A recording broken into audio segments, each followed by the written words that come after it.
తన పాటల ద్వారా తెలంగాణ ప్రజలను చైతన్యం చేసిన వీరుడు యుద్ధనౌక గద్దర్ అని తెలంగాణ ప్రజారాజ్యం పార్టీ అధ్యక్షుడు జిలుకర రవికుమార్ అన్నారు. అలాంటి మహనీయుడు పట్ల అనుచిత వ్యాఖ్యలు చేసిన కేంద్ర మంత్రి బండి సంజయ్ బహిరంగ క్షమాపణలు చెప్పాలని ఆయన డిమాండ్ చేశారు.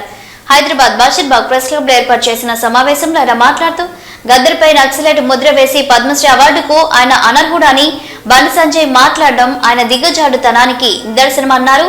గద్దర్ లేకపోతే తెలంగాణ రాష్ట్రం ఏర్పడేది కాదని, తెలంగాణ రాష్ట్రం ఏర్పడుకుంటే బండి సంజయ్ కేంద్ర మంత్రి అయ్యేవాడా అని ప్రశ్నించారు. బండి సంజయ్ తెలంగాణ సమాజానికి బహిరంగ క్షమాపణ చెప్పాలని డిమాండ్ చేశారు. అలాగే రానున్న జీహెచ్ఎంసీ ఎన్నికల్లో అన్ని స్థానాలను తెలంగాణ ప్రజారాజ్యం పార్టీ పోటీ చేస్తుందని, యువతకు ప్రాధాన్యత ఇస్తూ బీఆర్ఎస్, బీజేపీ, కాంగ్రెస్ వైఫల్యాలను ఎండగడతామని రవికుమార్ హెచ్చరించారు.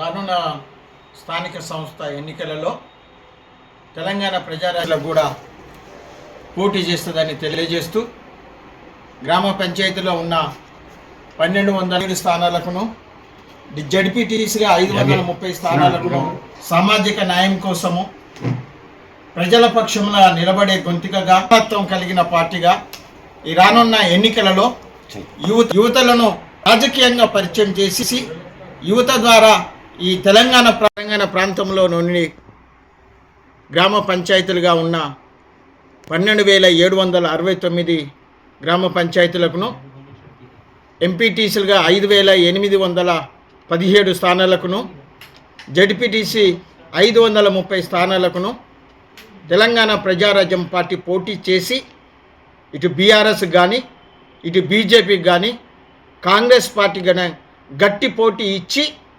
సామాజిక మార్పు కోసము, సామాజిక తెలంగాణ విధానంలోనికి ఒక నూతన తేజం తీసుకురావడానికి యువతలను రాజకీయంగా ముందుకు తీసుకొచ్చి ఈ స్థానిక ఎన్నికలలో యువకులకు ప్రాధాన్యత కలగజేసి వారికి టికెట్ ఇచ్చి వారిని రాజకీయంగా ఎదుగుదలలో చేయడమే ఈ తెలంగాణ ప్రజారాజ్యం పార్టీ యొక్క లక్ష్యం అని తెలియజేస్తూ రానున్న డిసెంబర్ మాసంలో కూడా జీహెచ్ఎం ఎన్నికలలో కూడా ఈ పార్టీ అన్ని స్థానాలలో పోటీకి సిద్ధమని తెలియజేస్తూ ఈ బీఆర్ఎస్ ప్రభుత్వము, కాంగ్రెస్ ప్రభుత్వము, బీజేపీ ప్రభుత్వం చేస్తున్న సమస్తానికి విరోధంగా, వాళ్ళు చేస్తున్న ప్రతిదికి విరోధంగా ప్రజల పక్షంన ప్రజల కొరకు నిలిచే పార్టీగా ఈ తెలంగాణ ప్రజారాజ్యం పార్టీ నిలబడుతుందని తెలియజేస్తూ ఒక్క మాట బండి సంజయ్కి ఒక్క మాట గుర్తు చేస్తున్నాం.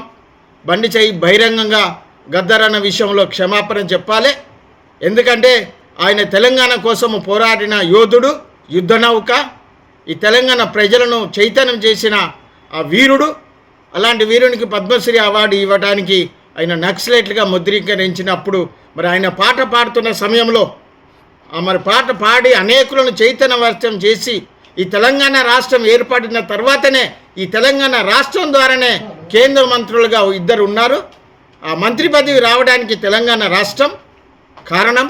అలాంటి తెలంగాణ రాష్ట్రాన్ని సంసిద్ధం చేయడానికి ఒక బలమైన యోధుడిగా, ఒక వ్యక్తిగా, ఒక సైనికునిగా అనేక మందిని పురికొల్పిన గద్దర్ అన్న విషయంలో అట్లా మాట్లాడము బండి సంజయ్ గారు బహిరంగ క్షమాపణ చెప్పాలని తెలంగాణ ప్రజారాజ్యం పార్టీ కోరుతూ రానున్న తరంలో మా సత్తను ఈ ప్రభుత్వానికి, ఈ ప్రతినిధులకు తెలియజేస్తున్నామని.